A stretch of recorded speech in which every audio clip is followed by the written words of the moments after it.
Hello. Hello. हाँ जी, कौन? हाँ, मैं यहाँ पे वीर एक्सोटिका से बोल रहा हूँ। आप 903 में आके नंबर दे के गए थे, कुछ ईएमआई पेंडिंग है पूजा यादव के नाम से। हाँ जी सर। कौन सा ईएमआई पेंडिंग है, मुझे जरा डिटेल भेज देंगे व्हाट्सएप पे। व्हाट्सएप पे डिटेल भेज दे सकता हूँ मैं। बिजनेस पर्सन लोन लिया हुआ है उन्होंने, BLPL। समथिंग 4,60,000 रुपये बाकी है अभी पेमेंट करने का। ईएमआई कौन सी बाकी है? BLPL का बिजनेस पर्सनल लोन का EMI है 14,577 रुपये का। कौन से महीने का बाकी है? इस महीने का। इस महीने का बाकी है सर? कब का हाँ। बाकी है? 2 से 3 तारीख के बीच में कटता है, वो अभी तक कटा नहीं आपके अकाउंट से। अकाउंट से नहीं कटा है ना सर, तो आप एक काम तो कर सकते हैं ना, कॉल कर सकते हैं, मैसेज कर सकते हैं। सीधा घर अ, कैसे आ सकता है कोई मैंने कॉल विदाउट किया था परमिशन? नंबर। पर मेरी बात परमिशन सुनिए। नाइन नहीं एट सर, टू पहली फोर बात तो डबल नहीं सेवन नहीं वन नहीं नाइन सर, थ्री नाइन पहली बात ये होती है कि आपको परमिशन लेनी पड़ती है होम विजिट करने से पहले कस्टमर की। आपने लिया आपको परमिशन मैं कस्टमर आपको से? मेरी बात सुनिए पहले। आप बोलोगे तो नहीं मेरे मैं बोल नहीं पाऊंगा। आप नहीं, बोलते रहोगे। आपकी मैं बात आप में तो पहले आप मुझे ये बात बोलिए कि आपने परमिशन ली सर? आ- आपने फोन उठाया सर? कस्टमर से एक बार आपने ही फोन परमिशन उठाया ली। मैंने आपका पर तो अपना। आप मैसेज कर सकते हैं, कोई बंदा काम में हो मैसेज क्यों सकता कर है। सकता हूँ क्यों सर? क्यों मैसेज व्हाट्सएप हमको नहीं मैं आता? क्यों व्हाट्सएप नहीं आता सर? व्हाट्सएप मुझे तो आता है मेरी ईएमआई के। व्हाट्सएप वो कंपनी का जनरेटर होता है, रिकवरी डिपार्टमेंट हमारे में नहीं आता ना। कोई लड़की है, इट डजंट मीन कि उसको कोई नॉलेज नहीं होगा, उसको कुछ पता नहीं होगा। आप किसी के ही घर पे ऐसे चले जाओगे, कैसे चलेगा? आपने कैसे चले? मैसेज भेजा, आप लेट पेमेंट चार्जेस फाइल करते हो ना ऊपर, वो लेट लोग पेमेंट फी कंपनी। फाइल करते हो ना। हम्म। कोई भी बैंक का आदमी मैसेज किसी भी आएगा। कस्टमर के परमिशन के बिना घर पे नहीं जा सकता, आपको वो पता होना चाहिए। हमको पता है सर, मैंने हाँ, तो कॉल क्यों किया, आए आपने आप? कॉल आपने उठाया। परमिशन ली आपने पहले। कॉल उठाया, लेकिन सर मेरी बात कब सुनो। ईएमआई को कितना, दो आपने तीन कॉल तारीख हो उठाया। गई, आज 10 तारीख हुई है, 2-3 तारीख कितनी से तारीख? 10 तारीख 13। में, 5 तारीख 13 में आप तारीख हो गई ना मेरी सर आज। बात सुनो, आप लेट पेमेंट चार्जेस काउंट करते हो ना उस पे? तो उसमें करते तो सर 13 तारीख तो हो गई ना नहीं, सर। लेट तेरह पेमेंट चार्जेस हमारा तो काउंट रिकवरी। करते हो नहीं, रिकवरी की बात ही नहीं है। रिकवरी एजेंट तब तक कस्टमर की परमिशन के बिना घर नहीं आ सकता, वो आपको पता होना चाहिए। आपको पता होना चाहिए, कस्टमर फोन नहीं उठाए तो कस्टमर के घर हम जा सकते हैं, आपको मालूम है कस्टमर वो? फोन नहीं उठा, आपने आपको वो मैसेज मालूम किया, है? आपने नहीं, व्हाट्सएप किया, मैसेज करने आपने की अथॉरिटी व्हाट्सएप हमारे किया, पास नहीं है। आपने व्हाट्सएप किया, हमारे व्हाट्सएप पास भी नहीं होता आता है। है। हमको कॉल करने व्हाट्सएप के हर नहीं। एक तरीके से हमको कांटेक्ट कॉल सर होता है। आपने हमको व्हाट्सएप कॉल किया, करने की आपने परमिशन है, हम कॉल आपने करा है एक हमने। बारी आपने एक बारी हमने रीजन कॉल किया जानने की है। कोशिश की? हमने क्या है कॉल किया है, कस्टमर आपने के घर कॉल पे, उठाया। क्या नहीं है, क्या प्रॉब्लम है, आपने वो जानने की हमारे कोशिश की? आपको आपने कस्टमर पे एक बार भी कॉल किया? कॉल, चलो मैंने कॉल किया कॉल ना। किया। कितने कॉल कॉल किया आपने? उठाए। तो दिखाओ आपको। कितने रुको, कॉल चालू किए? रखो। नहीं, चालू रखो, आपने पता एक लो भी कितने कॉल मैसेज किए। किया सर? मुझे ये बताइए, मैं आपने एक भी मैसेज मैसेज में ड्रॉप करता किया? नहीं किसी को। मैं नहीं मैसेज सर, करने का मैसेज हमारे में ड्रॉप आता ही किया? नहीं है। वो मैसेज सिस्टम आपने हमारे में परमिशन नहीं है, नहीं, सिस्टम आपने नहीं मैसेज ड्रॉप किया ना? नहीं किया ना सर मैसेज ड्रॉप मैसेज आपने? करने के सिस्टम है नहीं, तो मेरे में तो मैं कैसे क्या करूँ सर? मेरे को किसने कॉल बोला करने की सिस्टम परमिशन नहीं है है। सर? ये किसने कॉल बोला करके आपको सिस्टम नहीं परेशान कर है? सकता हूँ, कुछ कर सकता हूँ। किसने मैंने कॉल बोला किया। सिस्टम नहीं है सर? हमारे में नहीं है, वो रिकवरी डिपार्टमेंट में हमारे में सिस्टम नहीं है। वो टेलीकॉलर के पास सिस्टम होती है, आपको कॉल बैक करने की, मैसेज करने की, बराबर है। हमारे को सिर्फ कॉल करने की परमिशन होती है। हम लोग कॉल करते हैं आपको, आप कॉल उठा लेते हैं तो ठीक है। आप कॉल नहीं उठा सकते तो हम आपके घर पे आएंगे। हमारा यही है काम। आपका कहने का मतलब ये है, आप बिना परमिशन के घर आ सकते हो?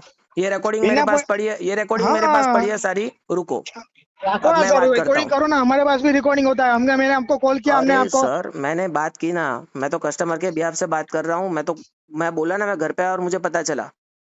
कोई भी आपकी बात क्लाइंट, सही कोई है, भी मैंने बैंक कॉल हो, किया, चाहे बराबर कितना है। भी बड़ा बैंक हो सर, विदाउट परमिशन, किसी की भी परमिशन के बिना घर पे आना इज नॉट वैलिड। हमको सिंपल मैंने सी कॉल बात है, अगर एक फोन में बात नहीं हुई तो आप दूसरे 10 फोन पे ट्राई कर सकते थे। आपने किया वो ना नहीं सर, किया। 7 से 8 फोन किया हुआ है मैंने। 8 फोन में आप घर पे आ गए, 10 दिन हुए, आप लेट पेमेंट चार्जेस भी लोगे और घर पे आके आपको हाँ, टॉर्चर तो भी फिर करोगे। तो दोनों मानना पड़ेगा चार्जेस, ना हमको सर, दोनों हमको तो साइड, रिसीट दोनों। मारने की तो सर मालूम। सैलरी लेट होगी तो कहाँ से कटेगा ईएमआई?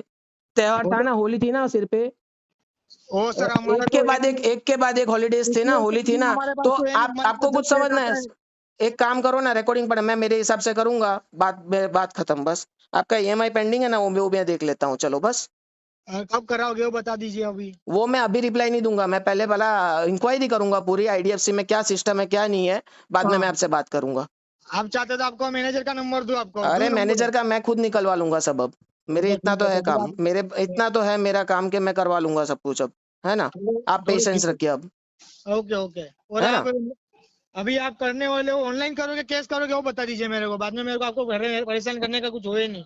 सर, परेशान करने की बात ही नहीं होती। सीधा घर आने से पहले आपको एक मैसेज ड्रॉप करना अरे चाहिए। सर, मेरे पास है ना, मैं अभी क्या बताऊं, हमको कॉल करने की परमिशन नहीं है। बाकी बाकी ना, अभी मेरे को अभी आपको क्या बताऊं। क्या हमारे बताओ, डिपार्टमेंट में बताओ ऐसा ना। होता है, आपका नंबर दिए थे नहीं हमको। हाँ, अभी ये तो आपका नंबर मेरे को है ना 10 तारीख को मिला। 10 तारीख को मतलब 3 दिन में सर आप घर आ गए, इतनी तो आपकी कौन सो जल्दी थी? 10 तारीख से आप फोन करा, 13 तारीख हो गई, आप घर आ गए सीधा ईएमआई लेने के लिए। आईडीएफसी बैंक का सर अभी क्या बताओ, आईडीएफसी आईडीएफसी बैंक का तो मैं क्या करूं, बैंक आईडीएफसी बैंक का पर्सनल रूल नहीं होता, गवर्नमेंट का रूल होता है, आरबीआई का रूल होता है।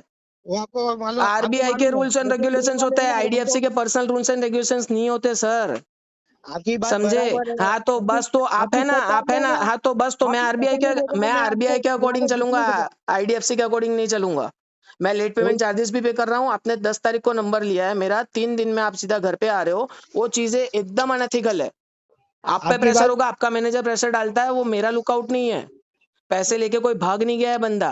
अरे भाग कर कोई जाने वाला भी हाँ नहीं तो है। बस, तो फिर सर दोस्त ऐसे आके आप ये प्रूव नहीं कर सकते कुछ भी। आप ये मैं आपके क्या प्रूव कर रहे हैं? आपको तो ऐसा है कस्टमर भाग गया, कस्टमर तो यहाँ पे बैठा हुआ है। आपने एक भी बार कस्टमर से चलो फोन किया, 3 दिन में आप फोन करो, 3 दिन में फोन रिसीव नहीं किया तो सर एक मैसेज ड्रॉप होता है कि नहीं? चलो वेट नहीं करना, मैं तो कस्टमर पैसे तो भरेगा कि नहीं भरेगा? कस्टमर पैसा भरेगा, हमको मालूम है। हाँ तो बराबर सर, है पर मेरी। एक देखो, मैं क्लियरली बोल रहा हूँ, मैं आपसे है ना, आपसे, आपके साथ तो मेरी कोई दुश्मनी है नहीं भाई। गुजराती आवड़े ना गुजराती? બધું આ સાહેબ એ જ કહું છું, મેં ભાઈ હિન્દીમાં તો મને નહીં સાહેબ એ ફાવતું। જ તમને મને હિન્દીમાં ગુજરાતીમાં બધામાં ફાવે, મેં એક જ વસ્તુ કહું છું ભાઈ, આમાં શું થાય ખબર છે? કસ્ટમરને આમાં છે હું ને જરૂરી નથી કે દર વખતે કસ્ટમરને રૂપિયા નહીં ભરવા, એવું તો છે જ નહીં। આ વખતે તમારી હોળી હતી ને બધું હતું ને બધું તમારું ડીલે નામ થાય। શું, તમારું હવે નામ આમાં શું? થાય શું છે પ્રોબ્લેમ ખબર? એક જ મહિનાનું ડીલે હોય ને તમે આવી રીતે આવો ને રિકવરી માટે, અને કોઈના માણસની ઇમ્પ્રેશન નેગેટિવ કેવી રીતે પડે નેબર્સ આના લોકોમાં? લીધે જ પડે। આ રીતે નેગેટિવ પડે મને ને। ખબર છે બાપુ, મને ખબર છે, તમને હા એ જ તો કહેવા બસ માંગુ એ જ છું। કહું મારી છું સર, મારી તમને છે ને હવે એવું મારી કઈ ડાઉટ હવે તમે મને તમે બોલવા દેવો સર, ને તો હું તમને મજા આવે, તમે મને બોલવા દેવો ને તો તમને મજા આવે તમને બી। મને આમાં કાંઈ મળતું નથી, કોઈના ઘરે જવાનું મને બી ગમે નહીં, તમને એક વાત કરું સાંભળજો, તમારી મને પર કોઈના પ્રેશર હોય એવું બી હું સમજુ છું સર, એવું નથી કે તમારી પર પ્રેશર હું નથી સમજતો। અત્યારે આઈડીએફસી બેંકે શું કર્યું છે ખબર છે તમને? તમને મારે કેવું તો નહીં જોઈએ, પણ તમે કેવું છે ને આટલું બધું, એટલે હું તમને કેવું છું, આઈડીએફસી બેંકે છે માર્ચ એન્ડિંગ છે ને, એટલે બધા કસ્ટમરની ફરજિયાત વેરિફિકેશન માટે વિઝિટ મારવા માટે કીધું છે અમને લોકોને, બટ સર એટલે એક અમારા વસ્તુ છે બધાના ને, ઘરે ફરજિયાત આઈડીએફસી વિઝિટ બેંકે મારવાની કીધેલું છે। છે ને, તમે આ વસ્તુ આઈડીએફસી ની કેવું છો ને, આ આઈડીએફસી ની બેંક નું છે ને એકદમ ઇલીગલ વસ્તુ છે। એ તો બધાને જ ખબર છે કસ્ટમરના બાપુ, ઘરે બધા વિધાઉટ કસ્ટમરની હા। પરમિશન નહીં તમે પહોંચાય, એ 100%, બેંકને તમે ખબર 100% પડવી સાચા જોઈએ છો। એ વસ્તુ। આમાં છે ને તમે ભેરવાઈ જાવ, ખબર છે? એ જ વસ્તુ છે, બેંક છે તમે ને સમજો, હાથ હવે ઉપર તમે કરી સમજી દેશે, ગયા, બેંક કહેશે અમને તો હવે તમે નથી સમજી કીધેલું ગયા। રિકવરી એજન્ટને આવું, આ લોકો બેંક લોકો અમે કાંઈ રિટર્નમાં તમને એ થોડી જ કેવું લખીને છું મેં, આપેલું છે। તમને એ જ કેવું છું મેં, આમાં અમારી કશી ભૂલ હોતી નથી, બધી ભૂલ છે ને તમારી બેંક ગળચી બેંકની જ દબાઈ છે। જાય આમાં સર, એટલે એ આ જ વસ્તુ વસ્તુ છે। છે, તમને એ જ કહેવા માંગુ છું, આમાં મારી ભૂલ નથી, મને જે કામ કરે મારે કરવું પડે છે, વસ્તુ એ જ તમને કહેવા માંગુ છું। તમે 3 મારા દિવસમાં હાથમાં, ઘરે ગયો, તમે થોડો પેશન્સ કરીને એક મેસેજ બી કરો ને સર, રિકવરી એજન્ટ અરે મારી સાથે આમાં પણ રિકવરી એજન્ટ મારા હું ફ્રેન્ડ્સ પણ છે તમને રિકવરીમાં। તમને મેં શું કહું, તમારો નંબર તક મારી પાસે નહીં હતો, ભાઈ અમારે 10 તારીખે મારો નંબર આવ્યો ને, હું તમારા ઘરે ક્યારે આવતો ખબર? 3 થી 4 તારીખે જ આવી જતે વસ્તુ સમજો, પણ મેં છે આવ્યો નહીં તમારા ઘરે, મેં કહ્યું ચાલ વાંધો નહીં, ભરી દે ભરી દે, પણ 10 તારીખે તમારું ડેટા, ઈએમઆઈ મારી ઈસીએસ વાત તો બાઉન્સ થાય ને સર, ઈસીએસ કોઈ પણ બાઉન્સ થાય ને, કોઈ પણ બેંક નો આરબીઆઈ નો રૂલ છે। કસ્ટમર છે ને, કસ્ટમરને તમે જો તમે લેટ ફી ચાર્जेस લગાવો છો ને, તો કસ્ટમરના ઘરે જઈને કોઈ માણસ કોઈ બેંક ટોર્ચર નહીં કરી શકે કે તમે અરે ઈએમઆઈ અત્યારે જ ભરો, અત્યારે જ ભરો। હા એ તો છે જ ને બાબુ, એ તો અને બધાને ખબર આઈડીએફસી છે। જો એનો પર્સનલ રૂલ આવતી હોય ને, તો આઈડીએફસી ની પણ પત્તર રગડાઈ જાય આમાં। એ જ વસ્તુ છે અત્યારે ને, હું અત્યારે ફરજિયાત વિઝિટ મારવાનું કીધું છે એમ લોકોએ, અમે ફરજિયાત વિઝિટ મારે, તમારો નંબર બી મારી પાસે હતો, મેં કીધું ચાલ તમારા ડેટ તમારું છે ને એટલે ડિટેલ્સ મારી પાસે 4 થી 5 તારીખે આવી ગયેલી હતી, તો મેં કીધું ચાલ ઓનલાઈન ભરી દે, વાંધો નહીં આવે ભરી દે, 10 તારીખે મારી પાસે મોબાઈલ નંબર આવ્યો સર તમારો, ની મેં અટવાય કોલ કર્યો। પેમેન્ટ આમાં થાય શું ખબર છે? આ વખતે હોળી હતી ને, મેઇન રીઝન જ એ થયું, હોળી હતી ને એટલે ચેક ડિલે મળ્યો ને, ચેક ડિલે મળ્યો ને તો આ સેકન્ડ સેટરડે ને સન્ડે વચ્ચે આવી ગયો, એ હજુ જ ચેક ક્લિયર બધાને નહીં થયો, બેંકમાં ને બેંકમાં પડેલો છે ચેક, તો હું શું કરું બોલ? આટલી બધી વચ્ચે રજા આવી ગઈ તો હું શું કરું? તમારી મારી વસ્તુ તો કોઈ બરાબર ભૂલ છે। નથી ને। આપણે અમે લોકો સમજીએ ભાઈ કે કસ્ટમર ને આ પ્રોબ્લેમ છે, પણ પેલા અમારી ઉપર જે હોય ને બેંક વાળા મેનેજર ને બધા, એ બધા નહીં સમજે તો એ લોકો। મેનેજરને છે ને તમારે ચોખ્ખું કહેવાનું, સર મેનેજરે છે ને કસ્ટમરે કીધેલું છે, લો કસ્ટમરનો નંબર તમે ડાયરેક્ટ મેનેજર થઈને વાત કરી નાખો। આ તો હું કરે, હું ભાઈ ચોખ્ખું કહું છું, નોકરી કરવા, મેં બી નોકરી કરવાવાળો જ છું। આ લોકો હલકું લોહી હવાલદારનું બનાવે। એ જ વસ્તુ છે મેનેજર ભાઈ, તમારા ખભા પર મૂકીને બંદૂક ફોડે, કાલે કઈ એ જ થશે ને વસ્તુ છે, તો મેનેજર હટી જશે મીઠો બનીને। એ જ છે બાપુ, એ તમને એ જ કહેવા માંગુ છું, આમાં અમારી ભૂલ નથી। આ તમે માનો નહીં, મને ફોન કરીને એમ કે ભાઈ આ ભાઈ નું શું છે, મેં કહું જાઉં છું, ચાલો મળી આવું, વિઝિટ મારી આવું, ફોન પર વાત નહીં થયેલી, એમને ટેલિકોલર બી ફોન કરે, બહુ ટ્રાય કરી હે, મને કીધું ટેલિકોલર ફોન નહીં ઉચકતી, કમસે કમ કઈ છે કે અને પ્રોબ્લેમ શું થાય ભાઈ ખબર છે? કોઈ પણ એક માણસ હોય, જો તમે ફોલોઅપ લો છો ને કોઈ બી લીડના, તમે ચલો ઈએમઆઈ બાઉન્સ થાય, તમે ફોલોઅપ લો છો ને તો પણ ચાલે। હવે એક જ ઈએમઆઈ માટે 10 10 અલગ જણા, લોકો ફોન 10 કરતા હોય 15 જણા, હું તો તમને માણસ કહું ને, કેવી રીતે ઉચકે? અને એ 10 તમને માંથી કેવું 9 છું, નંબર તો છે ને બધા બ્લેકલિસ્ટેડ હોય છે। એ જ વસ્તુ છે, તમને એ જ કેવું તો છું કે માણસ કેવી રીતે ઉચકે ફોન? માણસ દર વખતે, હવે ચાલો તમને અત્યારે જવાબ આપી દીધો મેં 5 મિનિટ પહેલા કે આ મારી EMI છે ને 8 તારીખે ભરાઈ જવાની છે. હવે એ 10 મિનિટ પછી પાછો એક માણસ મને કોલ કરે છે અને તમારી સાથે મારી વાત થઈ ગઈ ને કે 8 તારીખે, એક્ઝામ્પલ આપો, તમારી સાથે મારી વાત થઈ ગઈ ને 8 તારીખે ભરાઈ જવાની છે. પેલો માણસ પાછો મારી સાથે 10 મિનિટ ખપાવે કે સર 8 तारीख को नहीं चलेगा, किससे आपसे बात हुई, ये सब नहीं चलेगा, वो नहीं चलेगा, तो એ જ કસ્ટમર વસ્તુ છે, ઇરિટેટ નહીં થાય? તમે કહો, એ જ વસ્તુ છે. તમને કસ્ટમર નું મગજ નહીં જાય પછી? પૂજાબેન ને કમસે કમ છે ને ટેલિકોલર ફોન વધારે કર્યા હે. ના પણ આમાં શું થાય કે ડિફરન્ટ નંબર પરથી ફોન આવ્યા કરે ને, અડધા તો સ્પેમ લિસ્ટમાં હોય. પેલા માણસ ખબર બી નહીં પડે મને ફોન પર કે મારી પર ફોન આવીને ચાલ્યો ગયેલો છે, કેમ કે સ્પેમ લિસ્ટમાં હોય તો આપોઆપ ઉડી જાય ફોન નંબર. તો એ તો છે જ ને. બેંક વાળાએ રજીસ્ટર્ડ નંબર તો યુઝ કરવા જોઈએ ને, કેમ કે એટલીસ્ટ કે આ બેંકનો જ ફોન છે. હવે આવા તો 10 માણસોનો ફોન આવે છે ફ્રોડ કરવા વાળાનો.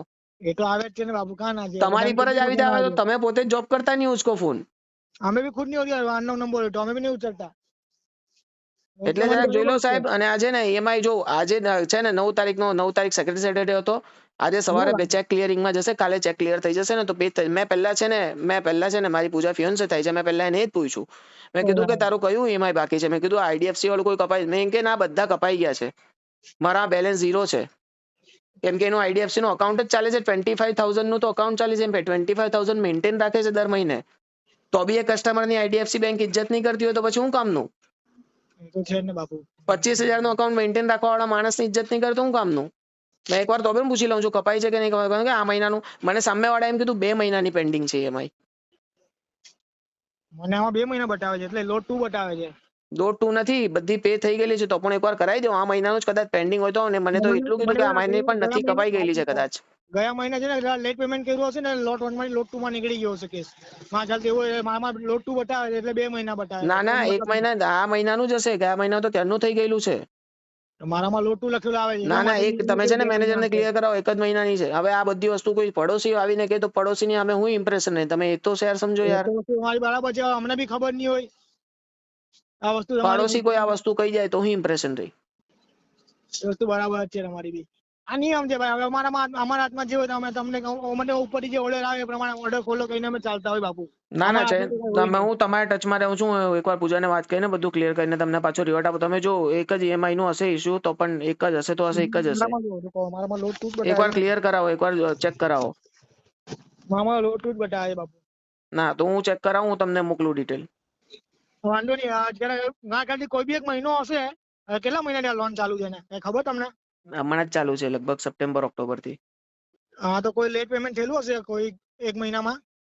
એમાં લોટ 2 માં જતો રહ્યો છે, એટલે આ મહિને બી થયેલું છે, એટલે લોટ 2 માં નાખ્યો છે આ મહિને. પણ લોટ 2 પણ એક EMI તો ભરાઈ ગયેલી, EMI બી હજુ પેન્ડિંગ બતાવે બેંક વાળા. તો બેંક વાળાની ભૂલ કહેવાય ને? એ તો બેંક વાળા ઉપરથી ઇન્ટરેસ્ટ ચડાવે એની પર પેન્ડિંગ બતાવીને. એ લોકોની જ ભૂલ છે. તો લોટ 2 માં નાખાય નહીં એ લોકોથી, પણ હવે આવી ગયો છે એટલે લોટ 2 માં. ના પણ હવે તો આ તો પછી ઇન્ટરેસ્ટ ચડાવે ને ખોટું. મારી તો ભરાઈ ગયેલી છે EMI ઓલરેડી. એ બીજા મહિનાની પણ તમે આવીને બેંક વાળા એમ કહે છે તો ખોટી વસ્તુ છે. એટલે તમે એકવાર મેનેજરને કહો કે સર આવો વસ્તુ પોસિબલ જ નથી કે 2 EMI બાકી હોય. ના 2 EMI નથી. એટલે એમાં આમાં કેવું હોય, જો તમે લેટ પેમેન્ટ કરો ને, 1 થી 10 માં પેમેન્ટ કરી નાખો ને તો તમારું રેગ્યુલર માં ગણાય, બરાબર છે. 10 ની ઉપર તારીખ થાય ને એટલે લોટ 1 માં કેસ જતો રહે. સમજી ગયા તમે? હવે આ તમારો લોટ આજે 13 તારીખ થઈ ગઈ ને, આ લોટ 2 માંથી હવે આવતા મહિને બાઉન્સ થશે ને તો લોટ 3 માં કેસ જશે. આમાં સિસ્ટમ આવી હોય છે. એટલે આગળમાં કોઈ બી એક હપ્તો હશે ને, આગળનો જે સપ્ટેમ્બર થી ચાલુ થયો છે, આ માર્ચ મહિનો થી આગળ 6 મહિનામાં સમથિંગ છે ને, કોઈ લેટ પેમેન્ટ કર્યું હશે ને 10 તારીખ પછી, તો લોટ 1 માં કેસ થશે ટાઈમ પર. અને અત્યારે લોટ 2 માં આવેલો છે આયરો મારી પાસે 10 તારીખમાં. એટલે આયરો કેસ 2 મહિનામાં, એટલે 2 મહિના અમે એવું સમજીએ કે 2 મહિના બાઉન્સ થયેલા છે. એટલે મેં તમને કીધું હશે 2 મહિના બાઉન્સ થયેલા છે હપ્તા. આમાં તમે રેગ્યુલર કર્યા છે એટલે અમારી વાત બરાબર જ છે, પણ અમારામાં આવી રીતના ગણાય. અમારામાં એ તમને ખબર નહીં હોય, પણ અમારામાં આવી ના ગણાય, લોટ 2 ગણાય અમારામાં. કઈ નહીં, હું વાત કરી લઉં એકવાર, તમે પાછો ફોન કરું છું. બરોબર. તમારું નામ શું? મારું નામ રાહુલ. રાહુલભાઈ, ઓકે. ચાલો નંબર તમારો બી સેવ કરી રાખો. હા, મારો નંબર સેવ કરી રાખો. પૂજાથી ફોન બી નહીં થાય તો તમે મને કોલ કરી દેજો એકવાર. બટ આ પ્રોબ્લેમ નહીં કરો યાર, કેમ કે તમારા સાથે પણ થાય તો તમને પણ લાગે કે રેગ્યુલર ભરતા છે, પણ એક EMI માં આવું થઈ ગયું ને સામે આવીને કોઈ મને બીજું માણસ કહી જાય તો મારી ઇમ્પ્રેશન નું રહેવાનું એમની સામે. એ તો સાચી વાત છે ને બાબુ. એ વસ્તુ થઈ જાય ને યાર, કે ઇમ્પ્રેશન શું રહી પછી વસ્તુ. તમારી વાત બરાબર છે, રાહુલભાઈ, પણ અમે આમાં બી કઈ કરી નહીં કે અમારો જે કામનું હોય તે અમે લોકો કર્યા કરતા હોય અમારી રીતે. વાત મેં બરાબર call છે, કર્યા પણ પણ તમારે આ આ વસ્તુનું callમાં ધ્યાન કીધું રાખવાનું હોય કે આ છે કીધું ને આ બેંક વાળા જે પોતાનો રૂલ્સ કાઢે ને એ ખોટી વસ્તુ છે. એ આમાં તમે જ નથી ફેરવાઓ, ખોટી, બીજું એ કઈ નહીં તમારી થાય. વાત બરાબર છે કે એ વસ્તુ તમારી એ વસ્તુ કઈ ખોટી પણ છે. થાય ને તો એ લોકો તો શું કહેશે કે અમે થોડી કીધેલું રિકવરી એજન્ટે, રિકવરી જાતે ગઈ લો, એ લોકોને જોવાનું. તમે આવ્યા એટલે તમે જ ગુનેગાર થઈ ગયા ને પછી. તો પછી અમે જ ગુનેગાર બતાવ્યા ને એ લોકોને તો. એ લોકો થોડી જવાના છે કોઈ વસ્તુમાં ઉભા રહેવાના છે. ને હમ ચલો વાંધો નહીં, તમે તમારી